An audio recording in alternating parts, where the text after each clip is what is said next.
같이 개최하게 돼서 너무 영광스럽고요.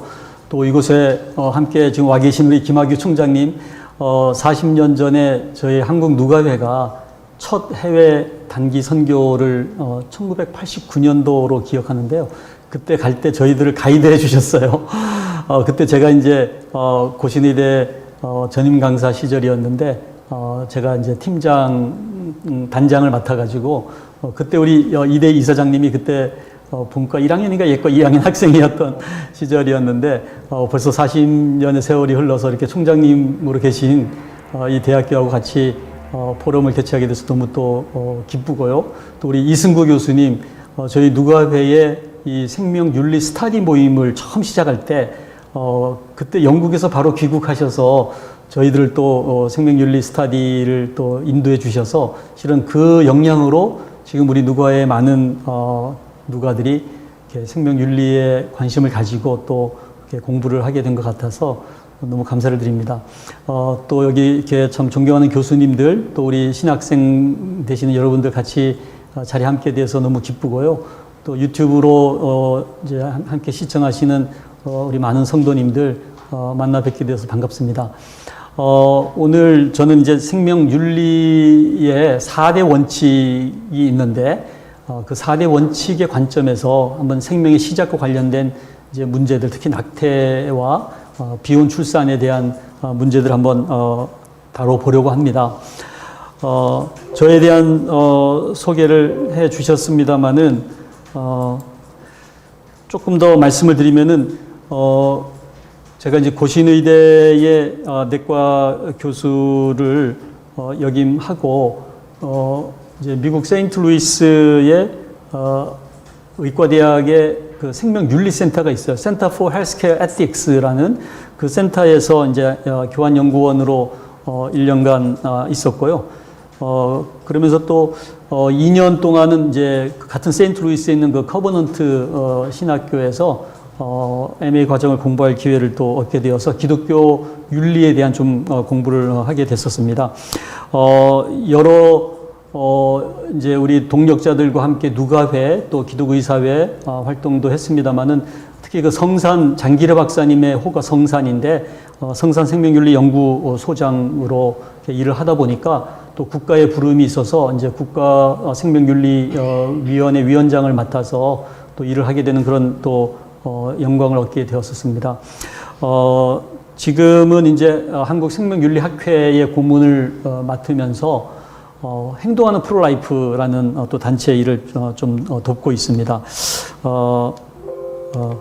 그래서 제가 그 고신의대 복음병원이죠. 그 병원을 가게 된 것은 이 장기려 박사님이 그곳에 계시기 때문인데 장기려 박사님 살아생전에 그 밑에서 좀 배우고 싶어서 그 병원에 가서 제가 인턴을 하는데 인턴 환자들 이제 응급실에서 환자를 보지 않습니까? 근데 23살 여자 환자가 왔는데 이렇게 혈압이 안 잡히는 거예요.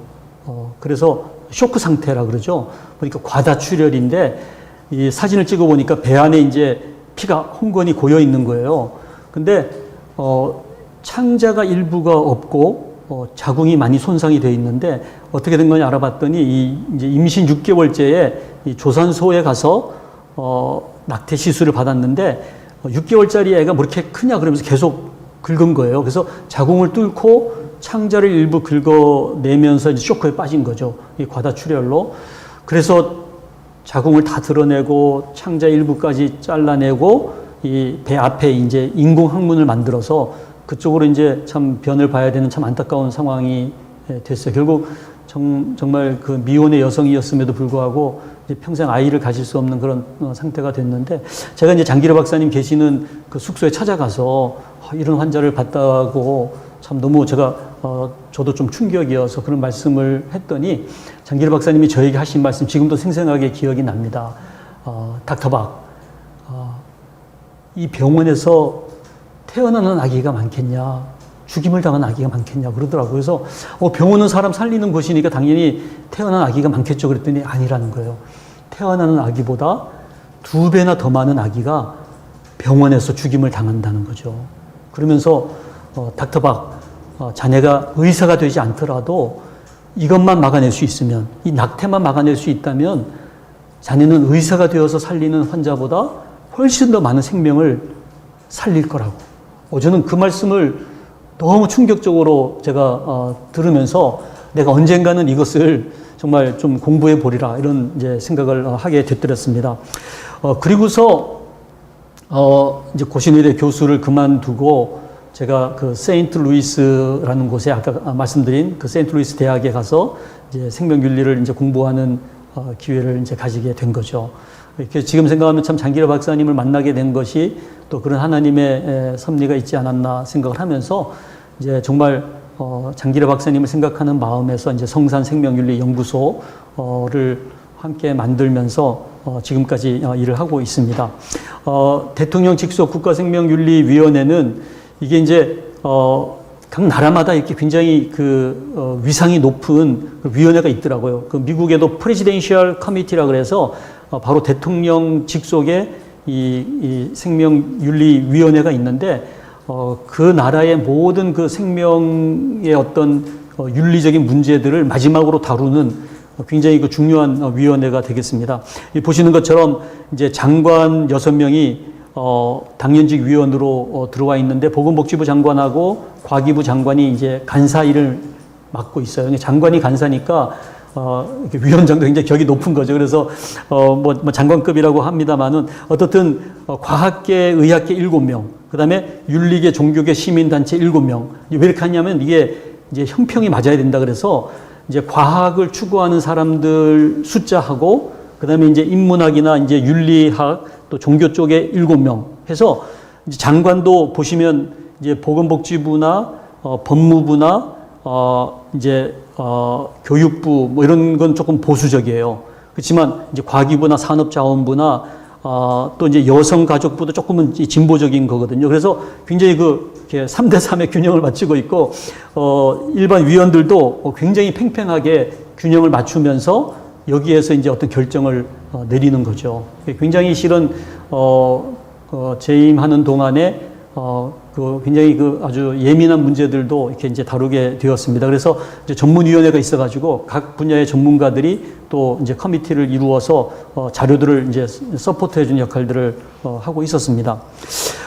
이제 제가 했던 일 중에서 이제 기억에 남는 일 중에 이제 한두 가지만 말씀을 드리면은 아까 우리 이승구 교수님 말씀하셨습니다만은 2016년도에 그때 마침 이제 그 세월호 사건이 생긴 이제 이후지 않습니까? 그래서 그 세월호를 통해서 우리가 깨달은 것은 정말 생명을 살려야 되는데 돈을 더 벌기 위해서 평형수를 빼내버리고 그 자리에 컨테이너를 더 실은 거예요. 더 많은 돈을 벌기 위해서. 그래서 이 인간의 생명의 가치가 과연 컨테이너보다도 못한 것인가 뭐 이런 얘기들 하게 됐었는데 그래서 생명의 존엄성을 우리가 공식적으로 선언을 해야 되겠다. 그래서 우리나라 최초로 정부 차원에서 이 생명 존중 선언문은 이제 이때 처음 발표하게 됐습니다.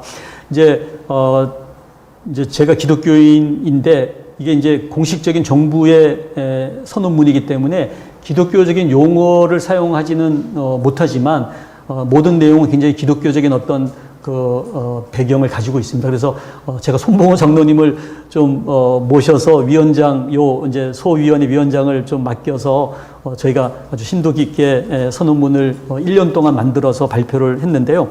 생명은 이것은 그 어떤 생명이라도 이건 지켜져야 되지 않습니까? 그래서 하나님의 선물인데 거기서는 이제 하나님이란 말을 제가 표현하지 못하지만 어떤 이제 신의 선물이라는 개념으로 이 생명은 너무나 고귀하기 때문에 이 생명 우리 모두가 지켜야 되는데 먼저 본인이 책임을 져야 돼요. 본인 스스로 자기의 생명을 지켜야 되고 그다음에 가족과 사회 구성원 그리고 국가가 이 생명을 지켜야 된다. 이 책임성에 대한 얘기를 했고요. 그다음에 어떤 생명도 평등하다. 하나님 앞에서 모든 생명은 어떤 장애가 있거나 또는 인종이거나 여러 가지 빈부의 차이는 있을지 몰라도 그 생명은 평등하다는 것을 선언을 했고요. 그리고 생명은 안전하게 보호돼야 된다. 그래서 요즘 뭐 정말 창문 이렇게 고층에서 닦다가 떨어져서 죽는 젊은이들이 또 얼마나 많습니까? 너무나 이 생명에 대한 안전이 너무 취약한 현실을 살아가고 있지 않습니까? 그리고 마지막은 이 생명의 또 관계성이에요.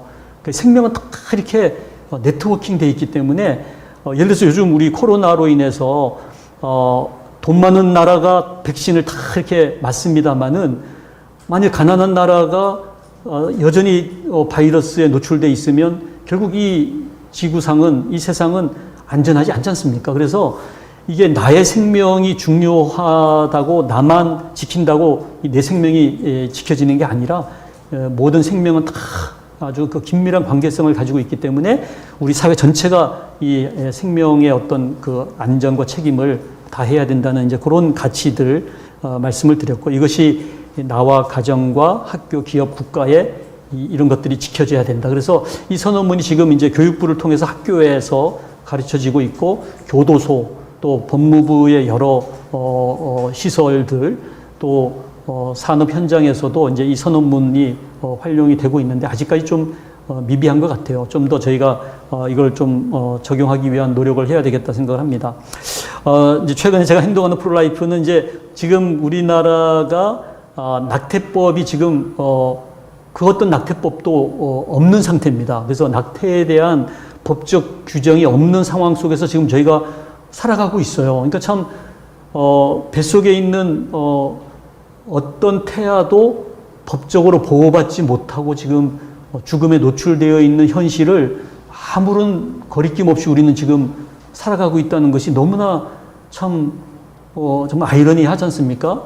그래서 이 행동하는 프로라이프라는 이제 단체가 만들어졌는데, 아마 여기에 대해서는 또 이제 다음 주에 우리 연치현 변호사께서 이 법적인 문제에 대해서 상세하게 말씀해 주시겠어요. 근데 이 헌법재판소의 결정이 내려질 때 소수 의견이었습니다만은 그 헌법재판관 중에 한 분의 소수 의견 중에 우리 모두가 헌법재판관인 자기 자신을 포함해서 우리 모두가 다 태아였다는 사실을 잊어서는 안 된다. 참 그런 중요한 멘트를 하셨더랬습니다. 그래서 최근에는 이제 미국에서 일어나고 있는 이 생명을 위한 40일 기도 캠페인이 우리나라에도 들어와서 우리 온누리교회 이재용 목사님도 하셨고요. 저도 지난 주말에 비 오는 날인데 참 정말 침묵의 기도지만 생명을 위한 기도를 드렸습니다. 그 오른쪽 캠페인 하는 여러분들 글씨를 보시면 엄마 임신한 엄마 배가 나오지 않습니까? 그 엄마 배에 만일 창문이 있다면 세상에 낙태는 없었을 것입니다. 정말 저도 이제 그 낙태 시술하는 모습을 영상으로도 보고 했습니다만은 그 태아가 그 들어오는 그 큐렛이나 이런 또는 석션 있죠. 그 음압기의 그 진공 청소기 같은 그 끄트머리가 막 그 음압으로 빨아당기는 그 무기 앞에서 이 태아가 도망갈 곳이 없는 거예요. 막다른 골목에 여성이 갇혀 있고 그 조직폭력배가 그 막다른 골목에서 그 여성을 강제로 추행하고 이렇게 폭행하는 그 모습처럼 이 태아가 더 이상 도망갈 곳이 없는 그 막다른 곳에 갇혀가지고 참 무참히 살해되는 그 모습에서 만일 문을 열 수만 있었다면 이 태아는 분명히 그 문을 열고 뛰어나왔을 거라는 거죠.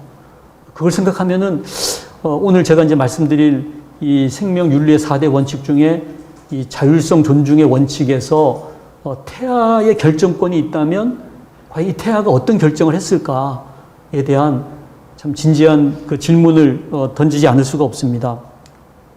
그래서 오늘 제가 이제 앞부분에 좀 이 생명의 시작과 관련된 오늘날 일어나고 있는 여러 가지 현상들에 대한 말씀을 좀 드리려고 하는데요.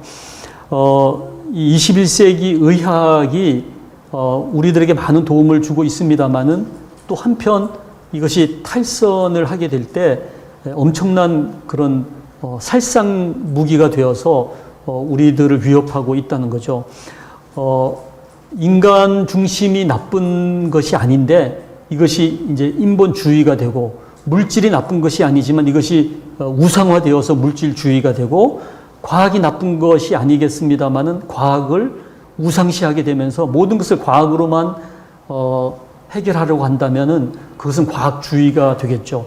또 최근에 이제 이 젠더 이데올로기가 굉장히 문제가 되고 있는데 여러분들 아마 다 최근에 여러 가지 그 가족 기본법이 개정되는 과정에서 지금 여러 가지 이제 문제가 생기고 있는데 더 이상 이제 남녀의 성으로 얘기하지 말자는 거지 않습니까? 그래서 남녀의 성 말고 70가지의 성이 있다는 거예요. 그래서 당신은 남자가 아닐 수도 있고 여자가 아닐 수도 있고 어떤 70가지의 성 중에서 본인이 선택하라는 거예요. 본인이 선택하면 그 성을 자기가 향유할 수 있다. 이런 것이 지금 젠더 이데올로기로 우리 앞에 나타났는데 결국 이 젠더 이데올로기의 궁극적인 목표는 완전한 프리, 자유를 추구하기 위해서 더 이상 남자나 여자의 성에 갇히지 않겠다.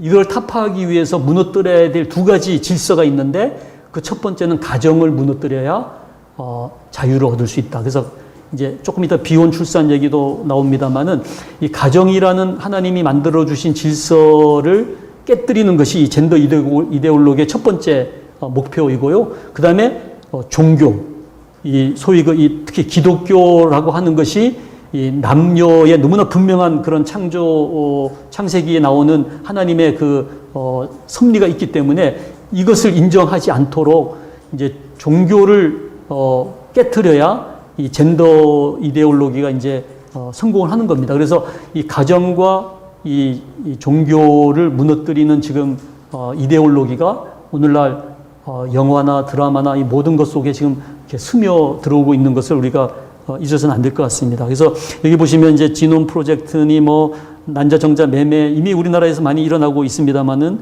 뭐 이제 몇 가지는 제가 오늘 말씀을 드리겠습니다. 특히 이 빨간 글씨에 이 맞춤하기, 인간 복제, 유전자 가위 기술 이런 것들 우리가 그 플레잉 갓이라고 하잖아요. 그러니까 인간이 하나님의 입장이 되어서 하나님 놀이를 하는 그런 여러 가지 현상들이 오늘날 우리 주위에 이제 있게 됩니다.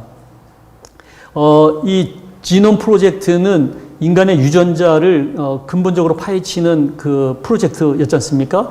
이 지놈 프로젝트의 총괄 책임자가 이 프랜시스 콜린스라는 유전학자인데요. 이 프랜시스 콜린스가 이 지놈 프로젝트를 완성하고 나서 쓴 책이 The Language of God이라는 이 신의 언어라는 책이에요. 베스트셀러 중에 하나입니다만은, 그러니까 유전자를 다 스터디 해봤더니 그것이 하나님의 말씀이라는 거예요. 하나님의 말씀으로 지어진 생명체를 우리가 창세기를 통해서 알고 있지 않습니까? 하나님께서 말씀으로 이 생명체를 만드셨다는 그 말씀을 우리가 성경에서 봤는데 실제 이 유전학자의 지놈 프로젝트의 결론이 유전자는 The Language of God, 하나님의 말씀이었다. 아주 저도 좀 감명 깊게 읽었습니다. 근데 문제는 이 하나님의 선물인 이 인간 생명, 거기에 이 유전자, 하나님의 말씀으로 지어진 이 유전자를 인간이 이제 가위질하기 시작했어요. 그것이 이 크리스퍼의 유전자 가위 기술인데 이것이 이제 우리나라가 세계 2위의 기술을 가지고 있어요. 그래서 당연히 이제 산업자원부하고 과학기술부가 우리나라가 가지고 있는 이 기술을 우리나라의 산업에 사용해야 되지 않느냐 해가지고 이제 제가 위원장을 하고 있던 시절에도 이것을 법으로 좀 자유롭게 해달라는 여러 가지 이제 그런 의견들이 들어오게 됐는데 물론 이제 그 어떤 특별한 그 희귀병 중에서 유전자로 인한 질환을 이런 그 크리스퍼의 가위 기술로 이렇게 잘라내고 정상적인 유전자를 갖다 붙여서 치료할 수 있는 것은 저는 좋다고 봐요. 그렇지만은 이제 자칫 이것이 더 완벽한 유전자를 추구하는 그런 인간의 욕심하고 이게 결부가 되게 되면은 우리가 상상하지 못했던 정말 비극적인 일이 일어나게 될 거라고 봅니다. 그래서 이 크리스퍼 유전자 가위 기술에 대한 아주 심도 있는 우리 기독교 생명 윤리적인 어떤 스터디와 준비가 필요하지 않나 이런 생각을 하게 됩니다. 이미 이제 유전자 변형 식물은 우리가 얼마든지 이제 슈퍼에서도 구할 수가 있고요. 유전자 변형 이 형광 고양이 이게 이 형광 유전자를 집어넣은 고양이죠. 그래서 이렇게 밤에도 반짝반짝 빛이 나서 이 형광 고양이 한 마리 키우고 있으면은 이제 화장실 갈 때 불을 안 켜도 되는 그런 고양이 됩니다만은 얼마든지 이제는 유전자 조작을 통해서 이런 식물과 동물을 만들 수가 있는데 문제는 이것을 이제 인간에게까지 이런 유전자 조작을 이제 하게 되는 시대가 됐다는 거죠. 나아가서 이제 인간 복제가 가능한 시대가 됐어요. 이미 인간 복제를 이미 성공했다고 성공 사례를 발표한 케이스도 벌써 몇 케이스가 나왔습니다만은 우리도 모르는 실험실 어느 곳에서 인간 복제가 지금도 행해지고 있을 가능성도 배제할 수가 없는 거죠. 근데 참 우리가 정말 긴장하고 이런 현상을 예의주시하지 않으면 우리도 모르게 이렇게 어떤 낭만적인 관점을 가질 수가 있어요. 예를 들어서 이렇게 아이를 먼저 떠나보낸 부모 입장에서 그 아이의 세포를 놔뒀다가 그 세포에서 유전자를 복제해가지고 인간 복제를 해서 다시 그 아이를 되돌려 받는다는 것은 얼마나 참 아름다운 일처럼 보이지 않습니까? 그래서 저는 이 첫 번째 인간 복제가 굉장히 휴머니즘적인 스토리를 가지고 우리 앞에 등장할 거라고 봅니다. 예를 들면 정인이 학대받아서 죽은 그 정인이의 신체에서 세포를 얻어다가 정인이를 다시 복제해서 지난 세상에서는 학대받고 살았지만 이제는 좋은 부모 밑에서 행복하게 다시 살기 위해서 정인이를 인간 복제한다고 하면은 얼마나 그 애틋한 사연이겠어요. 그래서 사람들이 다 열광하면서 이 인간 복제를 허용하는 또는 이제 예를 들어서 아까 뭐 장기래 박사님 말씀하셨습니다만은 우리가 아주 흠모하는 어떤 성인이 있다면 그 성인을 복제해서 정말 너무나 훌륭한 그분이 다시 한번 이 세상에서 어떤 역할을 할 수 있도록 복제를 한다든지 하면은 사람들이 아마 열광할 수 있을 거라고 봅니다. 이제 그런 면에서 뭐 우리 방탄소년단 무슨 유명한 가수 배우 이런 분들을 복제하는 것에 대해서 그 팬들이 열광할 수도 있어요. 그렇지만은 우리가 이제 정말 냉정하게 과연 이 인간 복제가 우리가 해도 되는 것인가?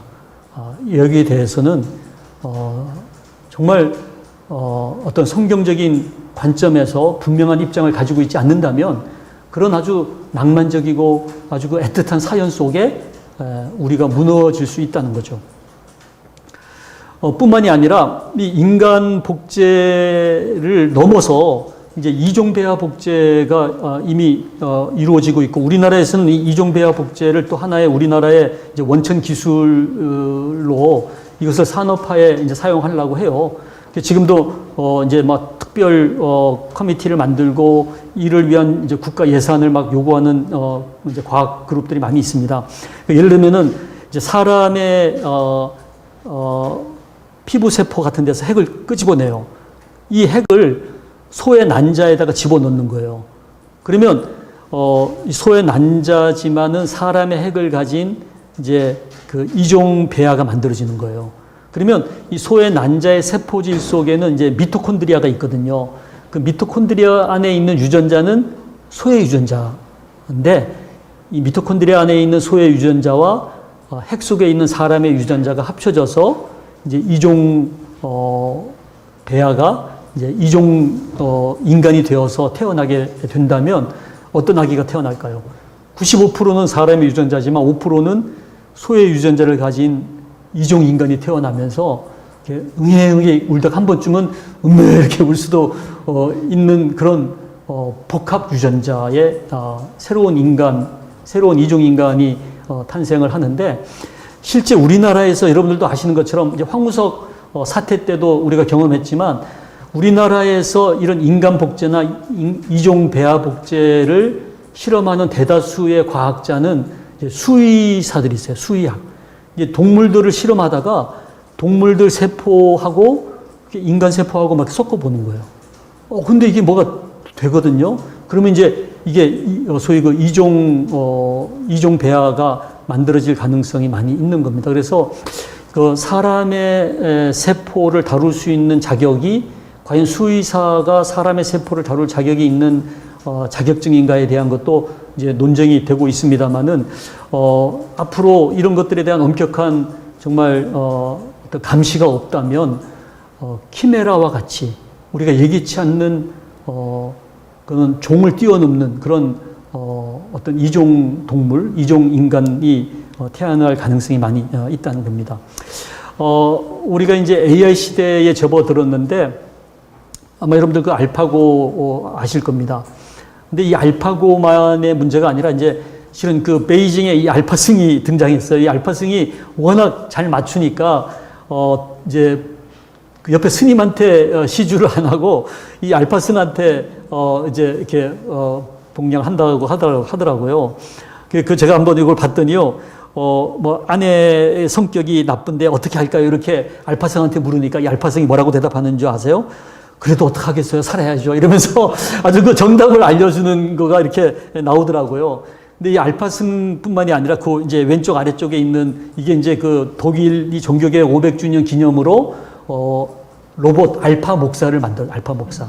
이 알파 목사는 그 전 세계적인 그 목회자들의 그 한 500명의 그 설교가 다 들어가 있고요. 그 다음에 그 수천 명의 상담 사례, 그 다음에 성경의 그 엄청난 구절들이 다 입력이 되어 있는 이 빅데이터로 가지고 있다가 이제 성도들이 어떤 어려움을 가지고 얘기를 하면요. 그 성도에게 가장 알맞은 설교 말씀이 탁 주어지고 성경 말씀과 그 다음에 상담 사례까지 하면서 뿐만이 아니라 이제 이 손에 보시면 이게 빛이 나오거든요. 그래서 확 빛을 비추면서 복받을지어다 이러면서 얘기하니까 이 로봇 목사가 엄청 인기가 많다는 거죠. 그래서 제가 아는 목사님도 이 AI 시대에 마지막까지 남을 수 있는 직업으로 목사를 얘기하시더라고요. 그래서 그거는 넌센스다, 착각이다. 어쩌면 목사님처럼 이 AI 시대에 이 로봇이 막 점령에 들어올 직업이 없을 수 있다. 뭐 이렇게 제가 얘기한 적도 있는데 정말 이 시대가 엄청나게 빠른 속도로 이 과학이 이 영적인 영역까지도 침범해 들어오는 시대를 우리가 살고 있습니다. 이 AI 시대의 이 로봇 기술이 이미 그 군사 분야에서는 이 살상할 수 있는 그 로봇, 소위 그 살인의 자격을 가지고 있는 이 군사 로봇이 등장을 해가지고 이미 IS 전투에 투입이 됐거든요. 그래서 적군과 아군을 구별할 수 있는 그런 능력을 가진 로봇을 개발해가지고 상대방을 딱 보고 적군이라고 판단하면 그냥 죽이는 거예요. 그래서 이것을 과연 우리가 윤리적으로 인정할 것인지에 대한 이제 논란이 있었는데 이 로봇 윤리에 대한 기준이 그래서 바뀌어 버렸어요. 그 전에는 사람을 죽여서는 안 된다가 이 로봇 윤리에 나와 있는데 지금은 사회를 보존하기 위해서 사회와 국가의 이익을 위해서는 이 로봇이 사람을 죽일 수도 있다. 이렇게 이제 윤리를 지금 바꾸고 있습니다.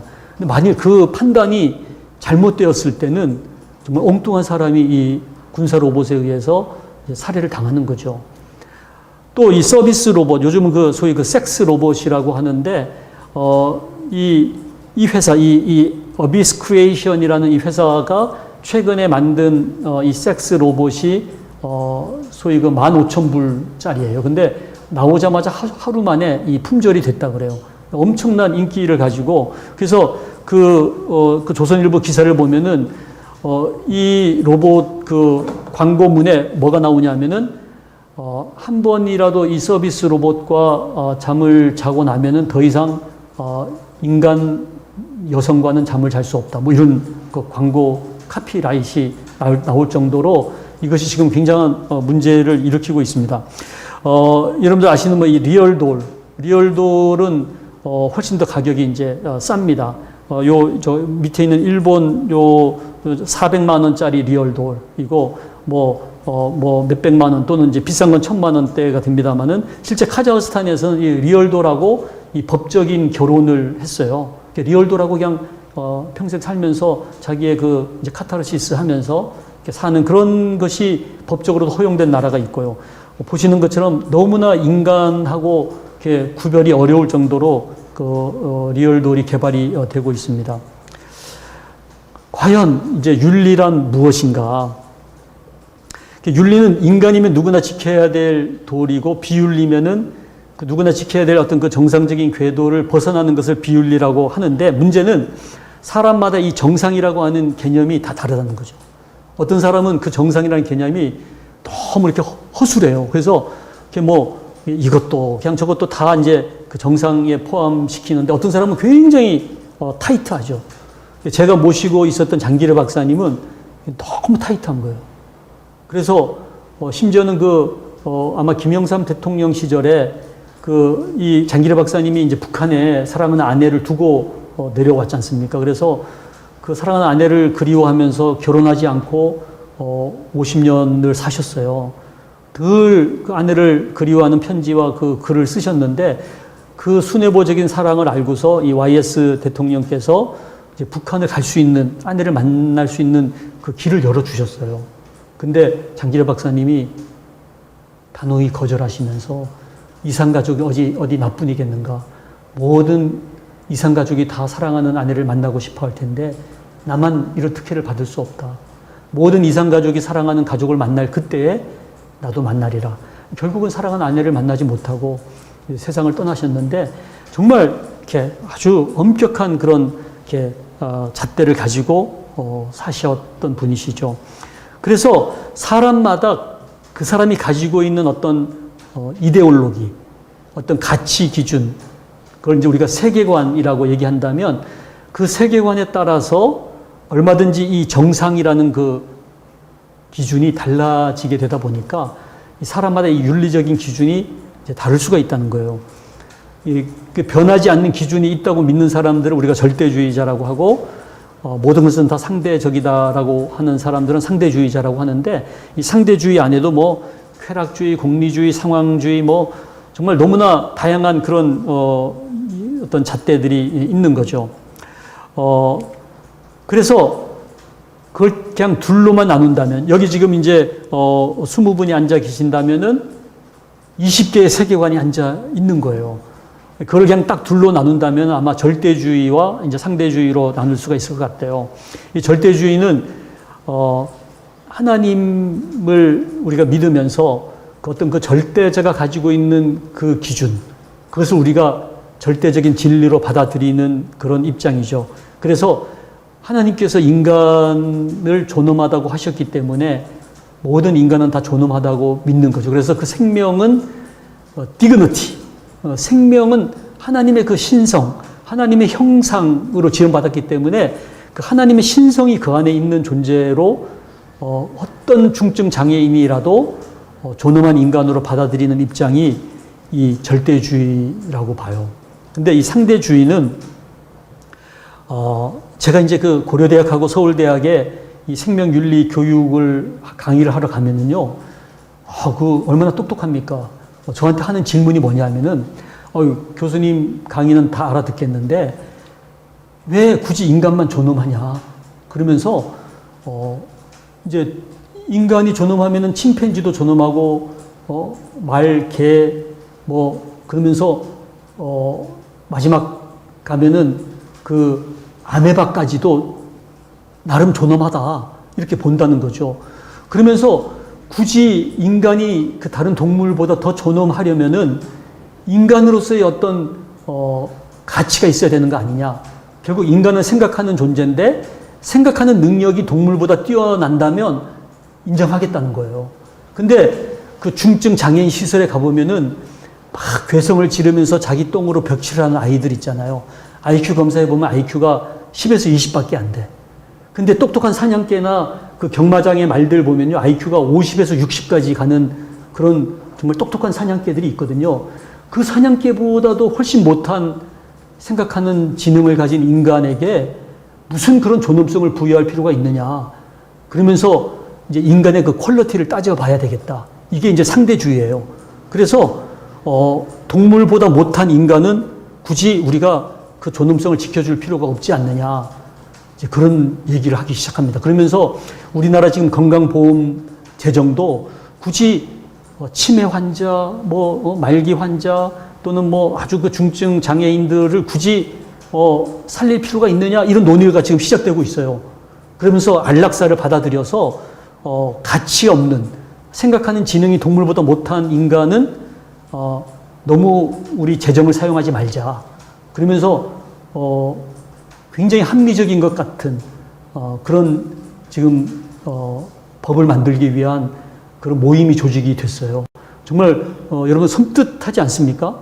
우리가 살고 있는 세상이 이만큼 우리가 어떤 이데올로기를 가지고 있느냐에 따라서 법이 달라지게 되고 우리가 그 사회 속에서 우리도 모르게 그 끔찍한 범죄 행위에 공범자가 될 수 있는 그런 시대를 살 수 있다는 거죠.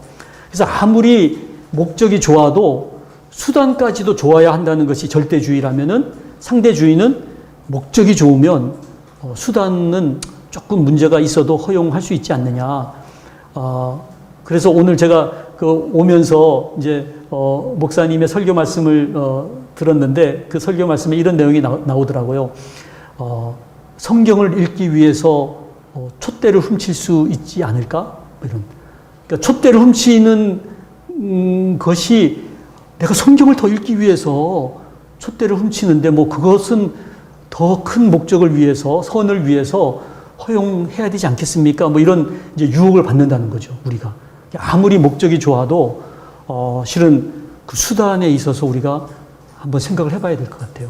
제가 이제 그 과거 우리나라의 이렇게 역사를 읽다 보니까 이제 이 며느리가 시아버지의 건강을 위해서 이제 어떤 소위 점치는 사람한테 물어보니까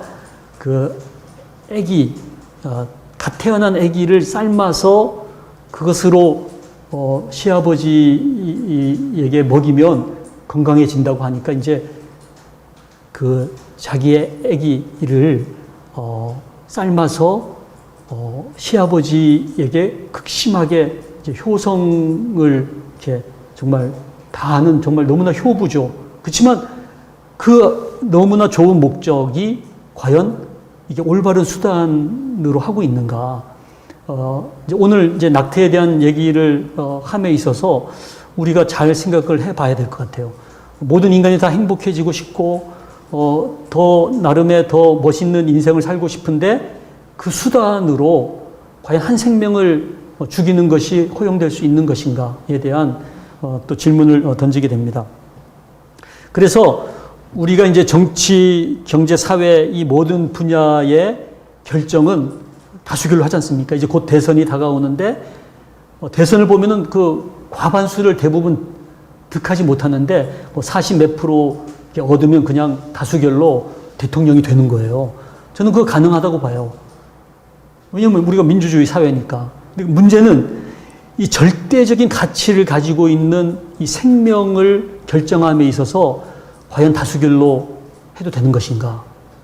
제가 KBS인가요? MBC인가? 제가 한번 90분 토론에 나간 적이 있어요. 이 낙태 문제를 가지고.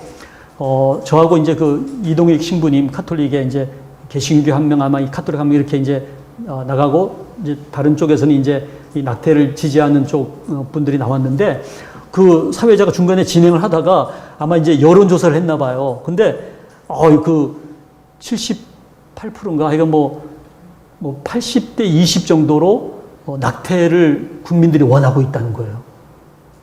그래서 제가 그때 저도 모르게 나왔던 말이 태아들도 그 여론조사에 포함됐습니까? 이런 얘기를 한 적이 있어요.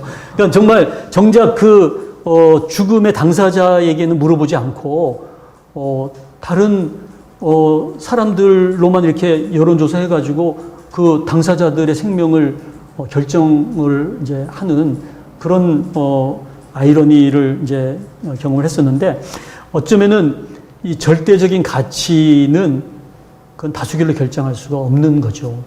저는 이 절대적인 가치 중에 하나가 저는 어머니라는 가치인 것 같아요.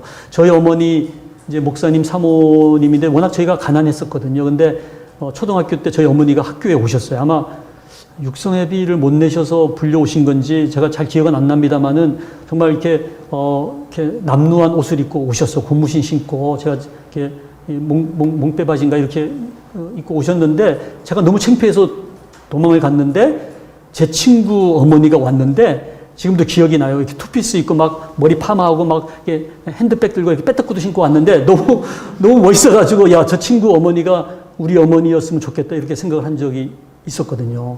근데 만일 저희가 7형제인데 7남매인데 저희가 모여가지고 그 친구 어머니를 우리 어머니로 하면 어떨지 투표했는데 4대3으로 가결이 됐다고 해서 그 빼딱구도 신는 그 친구 어머니가 우리 어머니가 될 수 있느냐? 아니라는 거죠. 왜냐하면 어머니는 아무리 남루한 옷을 입었어도 또는 그 어떤 제가 그 여성의 소리인가요? 그 방송을 듣다 보니까 앞이 안 보이는 어머니가 쓴 편지를 읽어주는데요. 너무 눈물 나더라고요. 자기 딸이 학교 갔다가 학교 가는데 얘가 막 늦게 가니까 막 빨리 이 옷 입고 가라고 막 그래서 옷을 입혀 보냈는데 그 옷을 다리미지를 못한 옷이었나 봐요. 본인이 앞을 못 봐서 그 옷을 입혀 보냈는데 얼마 있다가 다시 돌아와서 펑펑 우는 딸을 보면서 자기가 너무 정말 죄송하다 이런 정말 소경이신 어머님의 정말 간절한 모성애적인 그 편지를 읽으면서 그래도 여러분들 어떻습니까? 아무리 장애가 있는 어머니여도 어머니는 어머니인 거예요.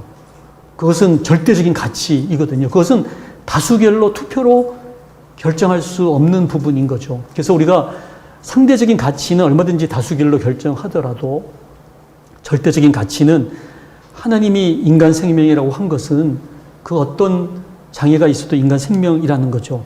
그래서 이제 오늘 이 생명 윤리의 4대 원칙에 대한 얘기를 이제 하게 되는 이유는 우리가 살고 있는 이 세상은 기독교인만 살고 있는 세상이 아니지 않습니까? 그래서 모든 세상의 사람들이 다 인정할 수 있는 어떤 잣대를 한번 만들어 보자. 그래서 생명윤리학자들이 이제 함께 동의를 해서 지금까지 생명윤리의 가장 객관적인 잣대로 인정하고 있는 원칙이 이 뷰챔하고 이 칠드리스라는 이 두 학자가 쓴 책에 나오는 이 생명의료윤리의 4대 원칙을 가장 이제 중요한 원칙으로 받아들이고 있습니다. 그래서 이제 여러분들도 이제 어떤 공개적인 토론의 장에 나간다면 얼마든지 믿지 않는 사람들과 함께 토론을 할 때에 그때 자꾸만 성경을 들이대면 그 사람들은 자기들이 성경의 그 어떤 잣대를 받아들이지 않는 사람들에게는 자꾸만 그 성경에 대한 얘기만 해가지고는 이해를 못하니까 그분들도 인정하는 어떤 잣대를 들이대면은 그것은 굉장히 중요한 어떤 효과가 있겠죠, 그렇죠? 그런 면에서 이 생명의료윤리의 4대 원칙을 우리가 잘 익혀서 이것은 종교를 떠나서 모든 생명윤리학자들이 인정하는 원칙이기 때문에 오늘 제가 이 말씀을 제가 드리고 싶어서 이렇게 장황한 말씀을 드렸습니다. 첫 번째 원칙이 그 respect for autonomy, 이 자율성 존중의 원칙의 이 autonomy라는 말이 저는 굉장히 중요한 말이에요. 왜냐하면 하나님께서 실은 인간을 만들 때 인간에게 주신 자유의지, 그냥 로봇을 만들고서 거기에 테이프를 틀어놓게 해가지고 하나님 찬양해요, 하나님 감사해요 이것을 이렇게 외치는 그런 로봇을 원하신 게 아니라 본인 스스로 결정해서 하나님을 선택하고 하나님을 찬양하는 존재를 만드신 거죠. 그게 바로 이 자유의지를 가진 이 autonomy. 저는 이거 너무너무 중요한 두 번째 원칙은 이제 이 악행 금지의 원칙, non-maleficence. 선행의 원칙은 beneficence. 정말 이익을 주라는 거고, 정의의 원칙, justice. 이 네 가지 원칙인데요. 이 첫 번째 원칙, 이 자율성 존중의 원칙을 보면은 아주 쉬워요. 그러니까 모든 결정은 본인이 해야 된다는 거예요. 그렇죠? 근데 요즘 이제 소위 급진적인 여성 운동을 하시는 분들이 이 자율성 존중의 원칙을 들고 나와요.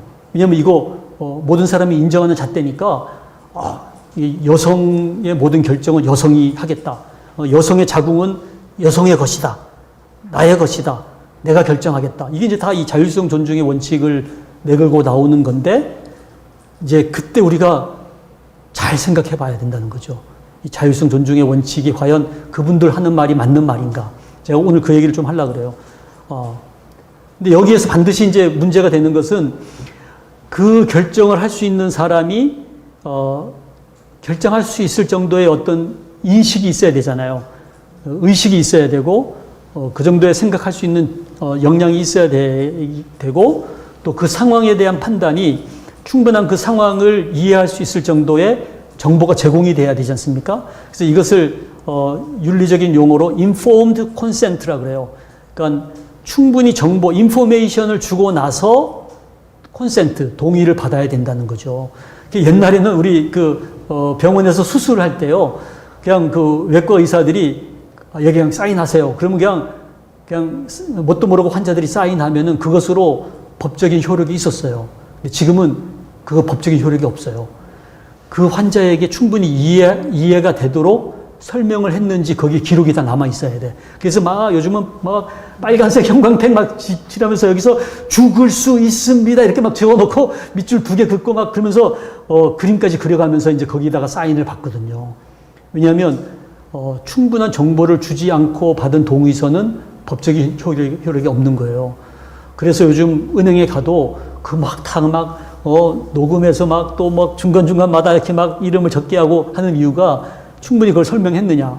굉장히 중요한 내용인데, 이제 여기서 무슨 문제가 발생하냐면은, 의식이 없는 사람, 또는 너무 어려서 결정할 수 있는 능력이 안 되는 아이거나 장애인이거나 이럴 때, 과연 누가 그 결정을 할 것인가? 이 자율성 존중의 원칙을 그러면 누가 대신할 수 있을 것인가? 여기에서 또 문제가 생겨요. 그 대표적인 사건이 이 보라매 병원 사건이에요. 여러분 그 보라매 병원 아시죠? 보라매 공원 옆에 있는 그 병원인데, 거기에 대낮에 술 주정뱅이가 연립주택을 올라가다가 굴러 떨어졌어요. 뇌를 다쳐서 그 집 주인이 보라매 병원에 싣고 가서 수술을 받았는데, 다행히 이 경막 바깥에 피가 고여 있어서 수술이 잘 됐어요. 근데 이제 아직은 의식이 안 깨어나고 인공호흡기를 달고 중환자실에 있는데, 뒤늦게 이제 마누라가 와보니까, 수술은 잘 됐다는데 의식은 없고 인공호흡기 달고 있는데, 그 간호사한테 치료비가 얼마 나왔냐 그랬더니 지금까지 500만 원 나왔고 태어날 때는 3천만 원 나올 거라는 거예요. 그러니까 이 마누라가 이 술주정뱅이 자기 돈도 못 벌어오면서 3천만 원을 쓴다니까 머리가 이제 딱 횡한 거죠. 그래서 막무가내로 퇴원하겠다는 거예요. 그래서 말리는 레지던트 신경외과 교수, 소위 어드바이스, 권유에 반하는 동의서. 그래서 그걸 against advice, 퇴원 결정서에 사인을 했어요. 그리고서 인턴이 엠브백을 하고, 집으로 데려가서 그 엠브백을 빼는 순간 그 환자는 죽었어요. 근데 그 시동생이 고발을 해서 자기 형수, 그 다음에 인턴, 레지던트 신경외과 교수, 이 4사람을 살인 및 살인 방조 혐의로 고발한 거예요. 근데 1심에서 그 인턴은 풀려났어. 인턴이 무슨 죄가 있냐. 그 엠브 빼가지 않으면 자기가 돈 물어내야 되고 수간호사한테 혼나고 그러니까 인턴은 그냥 실은 살인을 저지른 사람은 그 인턴이죠. 결정적으로 그걸 뺄 때 죽었으니까. 그렇지만 인턴은 풀려났고 나머지 3사람은 대법원까지 가서 유죄 판결을 받은 거예요. 그래서 그때부터 우리나라 중환자실에 환자들이 퇴원을 못하고 의식이 없는 소위 코마 상태, 혼수 상태 환자가 퇴원을 못하는 상태가 되어버린 거죠. 근데 그때의 그 판사의 논지가 뭐냐면, 집에 가면 죽을 줄 뻔히 알면서 그 환자를 집에 보냈다는 거예요. 그 살인을 방조했다는 거예요. 어디서 무슨 얘기냐, 이 자퇴서 다 쓰고 갔는데 그 정도로 안 된다는 거죠. 왜냐하면 정당 방위가 성립되려면 상대방이 지금 죽음의 위협에 놓여져 있는데 당신도 죽음의 위협을 받을 정도까지는 막았어야 된다는 거예요. 그러니까 계속 퇴원을 안 시키니까 예를 들어서 마누라가 식칼을 들고 와가지고 그럼 너 죽고 나 죽자 이렇게 할 때 그때는 이제는 가시오 이렇게 얘기를 하면은 그것은 정당 방위가 되는데 이제 너무 일찍 보냈다는 거죠. 그 말이 또 일리는 있는 말이지 않습니까? 그래서 그때부터 이제 이 우리나라의 그 중환자실이 그냥 꽉 차가지고 정작 치료받아야 될 환자가 입원을 못하는 이제 그런 이제 상태가 됐는데, 그래서 이제 이때 내린 결론이 뭐냐면은 아무리 배우자라 하더라도 환자 자신이 의식이 있을 때 어떤 결정을 내릴지에 반하는 결정을 내리면은 그것은 보호자의 자격이 없다는 거예요.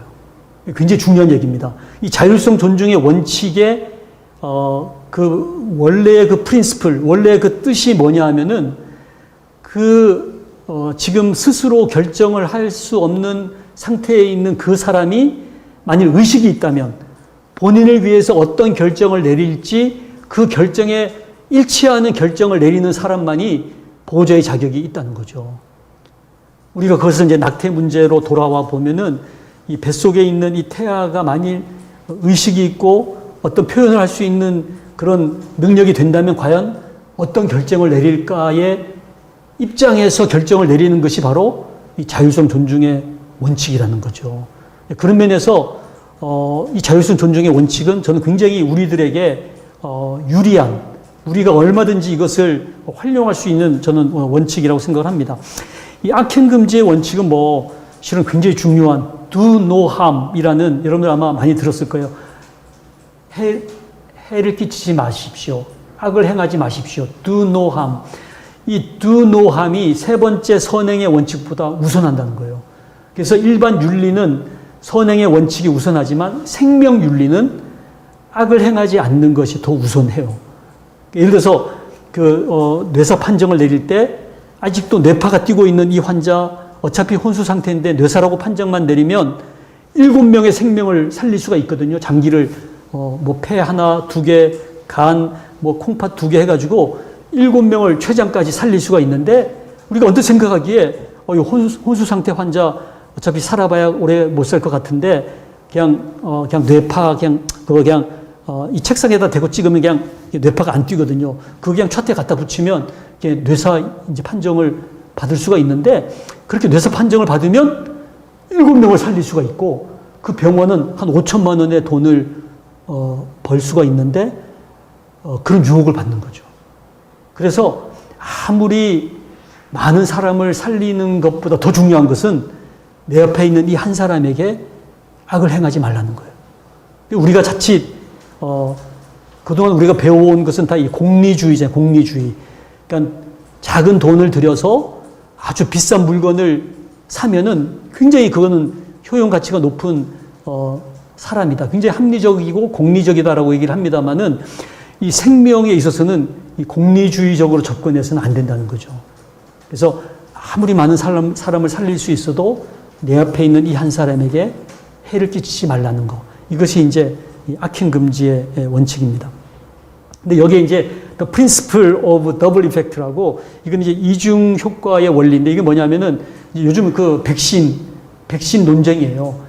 백신 맞다가 돌아가시는 분들이 막 생기잖아요. 근데 우리가 백신을 맞아야 되는 이유는 이 백신을 통해서 얻을 이익이 훨씬 더 크기 때문에 백신 맞다가 일부는 설령 돌아가시는 문제가 있더라도 그것이 궁극적으로 이제 더 유익을 하다 보니까 이제 굉장히 어려운 결정입니다만은 이 악행 금지의 어떤 예외적인 사항으로 이 이중 효과의 원리에 의해서 이제 그 악을 받아들이는 거예요. 여러분들 병원에 가시면 계속 악을 행하잖아요. 주사 찌르고 배 째고 무슨 튜브 집어넣고 그렇지만 그 악을 우리가 받아들이는 이유는 그 악을 통해서 얻을 선이 훨씬 크기 때문에 이제 그걸 허용한다는 거죠.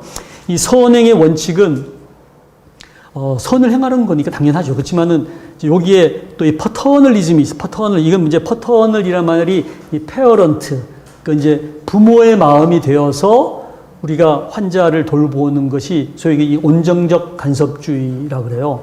그래서 예를 들어서 우리가 이제 뭐 마약 환자들 치료할 때 계속 마약을 쓰다 보면은 마약에 중독이 되니까 그럴 때 새로 나온 마약입니다. 그러면서 그냥 이제 생리식염수를 주사할 때가 있어요.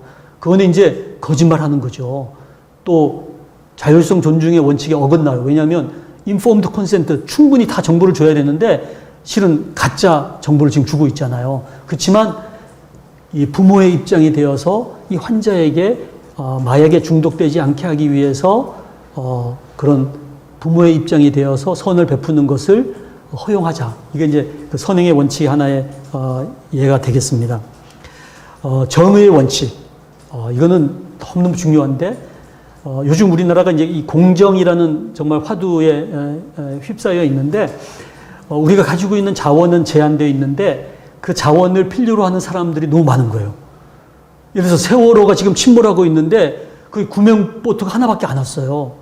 그럼 누가 먼저 타야 되죠? 원래대로라면은 여성과 아이와 병력자들이 먼저 타야 되는데 선장과 선원들이 타고 먼저 가버렸어요. 이 정의의 원칙에 완전히 위배되는 거죠. 그래서 이 정의의 원칙은 우리 사회 곳곳에 다 이게 뿌리 박혀 있어요. 예를 들어서 여러분들 이제 아파트를 청약하지 않습니까? 그러면 무조건 돈이 많다고 주는 게 아니고 또 무조건 집이 없다고 주는 게 아니에요. 어느 정도의 돈은 있어야 되고 집은 없을수록 유리하지만 또 그 동네에 오래 살아야 되고 또 부양하는 식구가 많아야 되고 한 번도 청약 당첨된 적이 없어야 되고 이런 아주 그 구체적인 조건을 만족시키면서 이 정의의 원칙을 이제 실현하고 있는 거죠.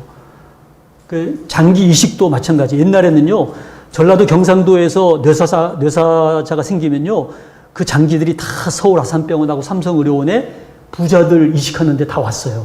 근데 지금은 그렇게 안 하고 전라도에서 생긴 뇌사자는 전라도에 이식받아야 될 환자들한테 우선 공급을 해요. 그리고 물론 이제 조직도 맞아야 되고 오래 기다린 사람일수록 이제 먼저 받습니다만은 근데 거기 해당자가 없으면 이제 그때 이제 서울로도 오게 되고 서울에 와서도 돈 많은 사람이 받는 게 아니라 아주 까다로운 기준에 따라서 왜냐하면 이 justice, 이 정의의 원칙을 이루어야 되기 때문에 그래서 이 네 가지 원칙은 저는 굉장히 성경적인 가치관을 가지고 있다고 봐요. 그래서 이 네 가지 원칙을 우리가 잘 응용하면은 저는 굉장히 그 좋은 접근을 할 수 있다고 봅니다. 그 중에 하나가 이제 또 이 최소한의 의료를 받을 권리가 정의의 원칙인데 문제는 이 최소한의 의료를 어디까지 인정할 것인가. 이거 참 어렵더라고요. 제가 요즘 아프리카 일을 하고 있는데 과연 아프리카에 어느 정도 우리가 최소한의 의료를 인정할 것인가. 제가 북한도 자주 다녔습니다만은 이게 이제 북한의 그 평양의 제일 큰 인민병원에 정말 용성맥주병에 그 2006년도에 그 링거액을 받고 있었고요. 마취를 하는데 마취 기계가 없어서 이렇게 코에 이파리 갖다 대면 잠이 들면 묶어놓고 수술하더라고요. 그러다가 중간에 깨어나니까 막 손 붙들고 막 이러고 수술을 하는데 과연 이 북한의 최소한의 의료를 우리가 어디까지 할 것인가. 제가 이제 평양의과대학병원에 인공신장실을 세팅을 했는데 평양의과대학의 인공신장실이 그 급성기 환자들에게만 해당이 되는 거예요. 그러니까 우리나라처럼 만성신부전 환자들은 투석받을 자격이 없더라고요. 참 이 최소한의 의료가 그 나라의 경제적인 수준에 따라서 다 이렇게 다르게 지금 정립이 되어 있는데 이제 이런 고민을 하는 거죠. 예를 들어서 우리나라에서 암 환자들이 한 달 더 살기 위해서 쏟아붓는 그 항암제나 이런 그 첨단 기술의 비용을 북한이나 아프리카에 보내면은 수천 명, 수만 명을 살릴 수가 있다면 과연 우리나라의 이 한 달의 수명과 그 제3세계의 수만 명의 생명이 과연 이게 어느 것이 더 중요한가? 요즘 그 백신을 과연 이제 전 세계적으로 공급하는 것이 어떤 기준을 가지고 우리가 해야 될 것인가 이런 것들이 고민이 되는 거죠. 그래서 인간의 이제 권리에 세 가지 권리가 있어요. 생명권, 건강권, 행복 추구권인데 이 세 가지의 권리는 우리가 평생 누려야 될 권리인데 문제는 이 세 가지의 권리가 이제 충돌을 할 때가 있어요. 그때 무엇이 우선할 것인가? 당연히 생명권이 가장 우선돼야 된다는 거죠. 그래서 어떤 여성이 이제 직장에서 과장으로 승진할 수 있는 절호의 찬스를 가졌는데 덜커덕 임신했다는 사실을 알게 되었을 때 이 여성이 과장으로 승진하고 행복한 삶을 살 권리가 얼마나 존중받아야 되겠습니까마는 그 상대가 이제 뱃속에 있는 태아의 생명권일 때 굉장히 고민스러워지는 거죠. 그때 과연 무엇이 우선할 것인가? 제가 그 휴가로 우리 아이들 데리고 스키를 타러 갔는데요. 갑자기 전화가 온 거예요. 근데 응급실에 이 피를 토하는 환자가 왔는데 응급 내시경으로 그 식도 정맥 출혈된 거를 이렇게 꿰매줘야 되는데 그 시술을 할 수 있는 당직 의사가 연락이 안 된다는 거예요.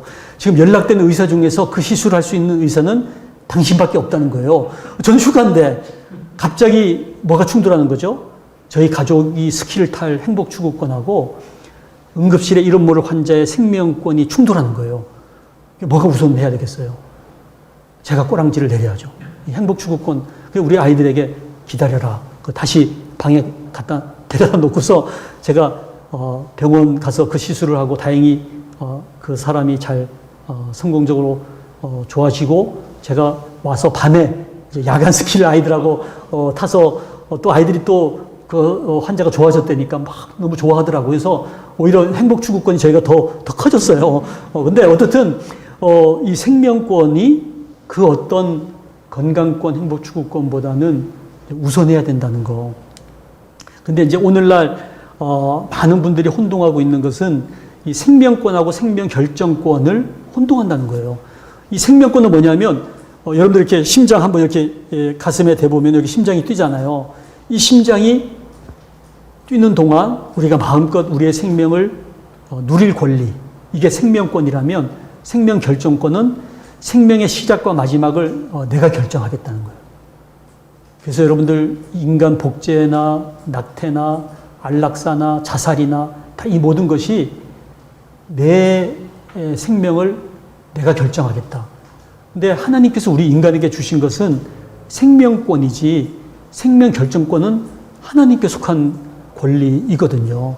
이 두 개가 요즘은 뒤죽박죽 돼가지고 인간은 너무나 지금 불행해지고 있는 것은 아닌가 이런 생각을 해봅니다. 자, 그래서 이제 이 비혼 여성의 임신과 출산에 대한 말씀을 잠깐 드릴 텐데요. 아마 여러분들 언론에서 많이 봤을 겁니다. 정말 인기 탤런트라고 얘기를 해야 되나요? 이제 일본 분이긴 합니다만은 일본에서 이 정자를 이제 기증받았다고 합니다만은 그 기증에 대한 개념도 조금 저희가 체크를 해봐야 되겠습니다만은 어떻든 그 시험관 아기 시술로 아이를 낳았는데 너무 예쁜 아이를 낳은 거예요. 그 제가 워낙 인터넷에 다 공개가 돼서 이 아이 이제 사진이 있습니다만은 너무나 정말 누구나 보더라도 아이가 예쁘고 똑똑하고. 근데 이 아이를 낳기 위해서 이 배우가 선택한 기준이 있더라고요. 이렇게 신문을 살펴봤더니 자기는 IQ보다 EQ가 중요하다. 그래서 EQ가 높기 위해서는 서양인이 좋겠다. 그러면서 백인을 택했고 이제 금발을 택했고 그다음에 어릴 적 사진도 다 그 리뷰를 했더라고요. 그다음에 알레르기의 병력이 없어야 되고 가족력 중에 문제가 없어야 되고 이런 것들 다 체크를 해가지고 거기다가 술 담배 안 하는 남자의 이제 정자를 테이크한 거예요. 저는 그 테이크가 무작위로 어떤 그 랜덤하게 테이크한 게 아니라 이제 여러 샘플 중에서 자기가 원하는 것을 컨디셔널하게 조건을 맞춰서 선택을 했기 때문에 거기에 대한 어떤 보상이 어떻게 해결했는지는 저는 잘 모르겠습니다만은 그것이 그냥 단순한 랜덤한 정자 기증은 아니라는 거죠. 아주 엄격한 기준에 의해서 선택한 정자거든요. 오늘날 지금 우리나라에 이 수많은 그런 정자 매매 사이트가 있어요. 거기 가보면은 아주 엄격한 그런 기준으로 정자가 매매가 되고 있는데 A와 B가 가격이 달라요. A는 스카이 대학의 키가 180cm의 남자인데 또 또 이제 술, 담배 안 하고 뭐 이런 남자들 정자가 1,200만 원. B는 서울에 있는 대학이에요. 근데 스카이 대학은 아니고 서울에 있는 대학이고 키가 178cm인데 뭐 이제 그렇고 하니까 또 술을 약간 하고 그러니까 가격이 400만 원 이하로 떨어지는 거예요. 우리가 선택할 수 있다는 거죠. 어쩌면 뭐 이것도 뭐 이제 뭐 자율성이라고 얘기할지 모르겠습니다만 어떻든 이 정자가 더 좋은 아이를 갖기 위한 사람들의 상품으로 등장을 하고 있습니다. 난자도 마찬가지거든요. 난자도 매매가 될 때 보면은 비싼 거 굉장히 비싸요. 정자보다 훨씬 더 비싸요. 근데 거기도 이제 외모가 있고 키하고 뭐 몸매하고 이런 것들이 다 나옵니다. IQ하고 그런 것에 따라서 난자의 가격이 달라지는데 결국은 비혼 임신의 어떤 배경에는 이런 것도 있어요. 자기가 결혼을 하게 되면은 도저히 만나기 어려운 남자의 정자를 구할 수가 있는 거예요. 대가만 치를 수만 있다면. 그러니까 정말 내가 저런 아이를 가질 수만 있다면 굳이 결혼을 하면 오히려 저런 아이를 가질 확률이 훨씬 떨어지니까 거기에 대한 이제 욕심도 이제 같이 지금 가미가 되는 것 같습니다. 그래서 이런 것들의 어떤 상업화의 길에 대한 염려가 지금 굉장히 큰 부분이 있습니다. 또 그러면 남자들은 비혼 임신이 불가능하냐? 그렇지 않아요. 소위 그 상업화가 되어 있는 대리모를 이용하는 거죠. 우리나라에서는 법적으로는 안 돼 있지만 암암리에는 하고 있습니다만은 인도나 이런 데 아주 그 공식적으로 할 수 있는 나라에 가서 얼마든지 또 대리모를 하기도 해요. 그래서 이 대리모의 지금 그 출산 모습인데 이 남자는 지금 대리모의 남편이에요. 이제 이걸로 돈을 버는 아내를 바라보면서 이제 뭐 3천만 원 버는 아내를 이렇게 바라보고 있는 남편의 마음은 힘들겠죠. 근데 이제 저쪽은 이제 그 아이가 자기 아이가 될 기대감으로 지금 자기 대신 아이를 낳아주고 있는 여성을 바라보고 있는 이제 새엄마의 모습인데 이런 것들이 소위 요즘은 이제 동성애, 남성 동성애가 자궁 없이도 아이를 가질 수 있는 그런 배경이 되고 있습니다. 근데 이제는 굳이 대리모 괜히 윤리적으로도 뭐 논쟁이 되고 돈도 많이 들었는데 그거 필요 없이 인공자궁 시대가 오고 있어요. 이미 이 사진에서 보는 것처럼 왼쪽은 이제 염소가 인공자궁으로 태어났고요. 오른쪽은 지금 인공자궁에서 자라고 있는 아이의 모습이에요. 그래서 이 인공자궁이 이미 성공을 했기 때문에 이제는 이거를 대량으로 이제 만들어서 보급을 하게 된다면 남자도 얼마든지 난자를 사가지고 자기 정자하고 이렇게 인공자궁에다가 넣어서 키울 수 있는 그런 비혼 출산의 시대가 올 수가 있다는 거죠. 이런 것을 바라보는 우리의 시각은 과연 어떠해야 될 것인가? 요거는 제가 지난주에 언론에서 나온 거를 제가 가져와 봤는데요. 온라인 쇼핑몰에서 인공수정 키트를 사고 또 정자도 사는 거예요. 그래서 자기가 집에서 수정을 시켜가지고 임신을 해서 아이를 만들었어요. 그래서 남자가 필요 없이 이제 이분은 첫째 아이는 결혼해서 낳았는데 이제 이혼하고 나서 둘째 아이를 가지고 싶어요. 왜냐하면 그 첫째 아이 혼자서 사는 게 너무 외로워 보이니까. 근데 자기는 결혼을 하기 싫으니까 둘째 아이를 이렇게 인터넷으로 구매해가지고 그래서 자기가 원하는 외모, 건강, 성격을 골라가지고 비싼 돈을 주고 정자를 사가지고 인공수정 키트에 넣어가지고 착상을 시켜가지고 임신을 한 거예요. 이런 것들이 지금 현실이 되고 있다는 거죠. 그래서 이 비혼 출산을 아까 말씀드린 그 생명윤리의 4대 원칙에 맞춰 보면은 이 모든 결정은 본인이 원하는 대로 하면 되지 않느냐. 저는 여성이 결혼하고 말고는 본인이 결정할 수 있다고 봐요. 이 혼인에 대한 자율성 존중의 원칙이죠. 근데 문제는 이거는 이제 한 생명이 개입을 하고 있지 않습니까? 그러면 그 생명의 그 자율성이라 그럴까요? 과연 이 생명이 과연 이 자율성 존중의 원칙에 입각해서 과연 내가 결혼하지 않고 이 정자를 어떻게든 구입을 해가지고 아이를 출산하는 것이 과연 그 태아의 입장에서의 자율성 존중의 원칙은 과연 어떤 것인가? 이것까지도 여성의 자기 결정권에 집어넣을 것인가에 대한 이제 퀘션을 좀 가지게 됩니다. 이 악행 금지의 원칙은 태아에게서 원천적으로 아버지를 빼앗았잖아요. 물론 이제 태어나서 자라다가 불의의 사고로 아버지가 돌아가실 수도 있죠. 그래서 많은 분들은, 저도 저희 어머니 제가 고등학교 1학년 때 일찍 세상을 떠나셨습니다만은 그런 건 어떡하겠어요. 그렇지만 태어날 때부터 아버지를 배제한, 그래서 아버지 없는 아이로 이 아이를 태어나게 하는 것에 과연 이것은 일종의 악행은 아닌가, 이 아이에게 있어서. 그래서 이 악행 금지의 원칙을 우리가 한번 생각을 해봐야 되고, 또 아까 말씀드린 것처럼 이로 인해서 이제 가정이라는 제도가 흔들리면서 가정의 질서가 파괴될 때 이 사회에 끼치는 악이 또 어떨 것인가 또 한번 생각을 해봐야 될 것 같아요. 이 선행의 원칙은 과연 이것이 여성의 행복 추구권에 해당이 되는 것인가?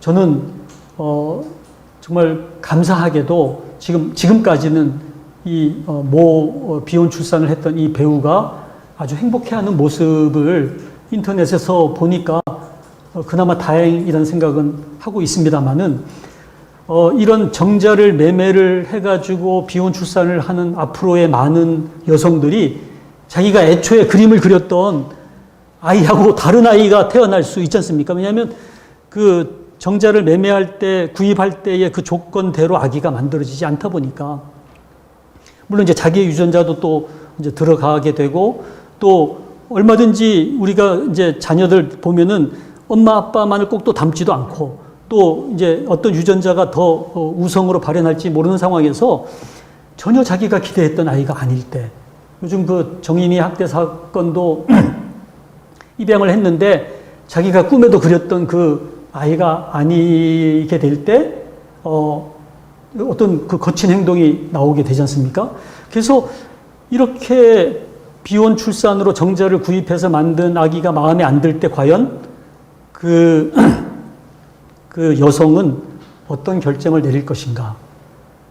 저는 좀 의문을 가질 수가 있어요. 그래서 이 선행의 원칙에 과연 입각한 그런 아름다운 그런 양육으로만 이어질 것이라고 기대하는 것은 저는 굉장히 너무 넌센스가 아닌가. 이제 마지막 이 정의의 원칙의 입장에서 보면요, 이게 저는 더 큰 문제라고 봐요. 소위 그 부에 따른 정자 선택의 기회가 달라진다는 거죠. 그래서 정말 더 좋은 조건을 가진 정자, 더 좋은 조건을 가진 난자를 구입할 수 있는 부유한 사람은 더 좋은 조건의 아이를 가지는 이런 사회로 이제 치달을 수가 있다는 거죠. 그래서 과연 이것은 정의의 원칙에 맞는 것인가? 이런 고민을 하게 됩니다. 우리나라 헌법을 보면은 헌법 10조에는 생명의 가치, 헌법 36조는 가정의 가치, 또 혼인의 가치에 대해서 나와 있거든요. 37조에서는 이 사회 질서의 가치가 나와 있는데 이런 헌법적인 가치를 무너뜨릴 수 있는 여지가 충분히 있다고 봅니다. 그래서 우리가 지켜야 할 헌법적 생명윤리적인 가치는 낙태가 아니라 생명, 비혼이 아니라 결혼, 혼자가 아니라 가정, 소유가 아니라 사랑, 혼란이 아니라 질서가 아닌가, 그런 생각을 해봤습니다. 그래서 정말 돈으로 살 수 없는 게 많더라고요. 아파트는 돈으로 사지만 행복한 가정을 살 수는 없지 않습니까? 침대는 사지만 잠은 살 수가 없는 것처럼, 여기 보니까 뭐 아주 정말 같은 내용이지만 다시 읽어보면 참 너무나 정말 와닿는 것 같아요. 설령 돈으로 섹스는 살 수 있을지 몰라도 사랑은 살 수 없다는 거. 정말 저는 이제 공감이 가는 얘기인데, 이것을 약간 응용을 해가지고 돈으로 살 수 없는 것을 제가 집은 살 수 있으나 가정은 살 수 없고, 섹스는 살 수 있으나 사랑은 살 수 없고, 정자는 살 수 있지만 정말 나의 자녀, 아버지 어머니가 함께 정말 만드는 그 자녀를 살 수는 이제 없다는 거죠. 자, 그래서 이제 아까 말씀드린 이 정인이 사건, 제가 한번 이 정인이 묘에 가서 안타까운 마음을 한번 가져봤었는데요. 왜 이런 일들이 생겨날까? 정말 우리가 이 생명에 대한 정말 가치에 대해서 다시 한번 생각을 해야 될 것 같습니다. 내가 좌지우지할 수 있는 나의 소유물이 아니라 하나님이 나에게 맡겨주신 하나님의 소유죠. 하나님의 소유.